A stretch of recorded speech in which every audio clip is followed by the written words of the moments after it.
I'm Steve Shamrez. Here are your TMJ4 news headlines. Governor Tony Evers calling lawmakers across the state back to Madison to address police reform after a black man was shot on Sunday by an officer in Kenosha. I'm calling for a special session of the legislature to take up the package of legislation we announced earlier this year. The special session is set for next Monday. Family has now identified the man who was shot as Jacob Blake. He's in serious condition at the hospital.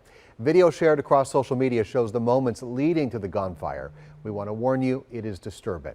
Officers responded to a home on Sunday for a domestic incident. You can see a man in that video, identified as Blake, walking away from officers to the driver's side of that vehicle. After he opens the door and reaches inside, the officer directly behind him opens fire. A woman who identified herself as Blake's fiance says their children were in the vehicle at the time and saw it all. You overused it. That's what you did.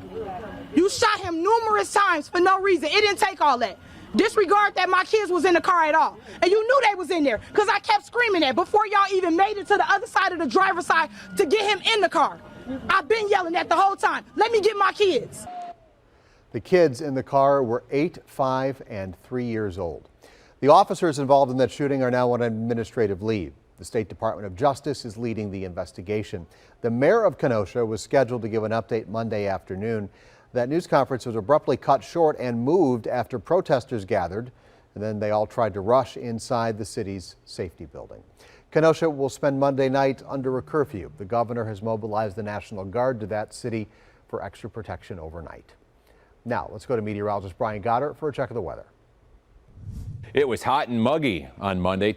Heat index got into the upper 90s, and overnight tonight, we're not going to cool down much. Upper 60s to around 70. Scattered thunderstorms are possible and actually under a severe risk of severe storms up until around sunrise. Otherwise, very humid.